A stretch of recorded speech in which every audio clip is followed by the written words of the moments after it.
I want to talk about obtaining heaven. There's times it's so exhausting and overwhelming that we think it's almost unobtainable, right? I know I often think that. We think, God, can you just give us the easy answer? Can you just simplify it for us? You know, I always ask, like, how can we ensure that we get there?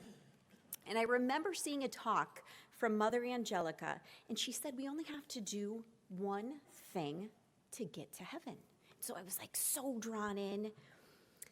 So the easiest way to ensure we get to heaven, does anybody think they know it? Just one thing.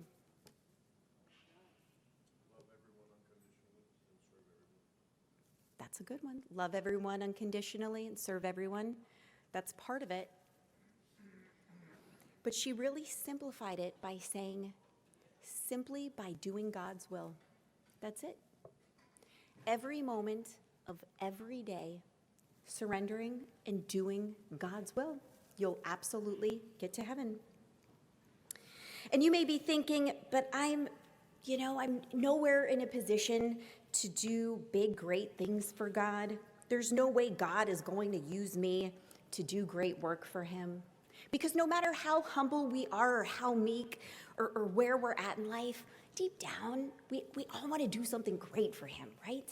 We all have that yearning. But you see, when it's your turn to shine, it doesn't matter if you're at the back of the line. When you allow God to use you and to surrender, completely surrender to his way, he will move you to the front and expedite things beyond your imagination. And it doesn't matter where you are. Quite frankly, God has done some of his greatest work with the poorest people and the biggest sinners. So don't ever discredit what he can do through you.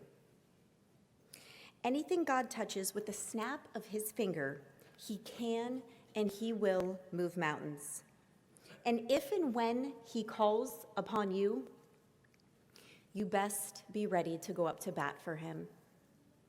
And so that means for many of us, living humbly, doing the small tasks for him. You know, personally for me, being a wife and a mother to 5, it's being more of a humble servant. It's complaining less. When I'm doing the dishes and laundry for the 14th time, that day I don't need to announce it to everybody, expecting a thank you, Mom. Thanks, honey. Like Saint Therese demonstrated for us, doing the smallest things with love.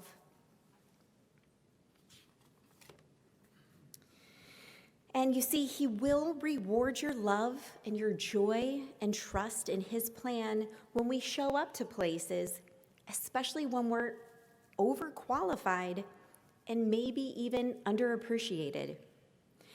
We have to trust where he needs us, where he currently has us, for his reasons and his timing, and forever how long.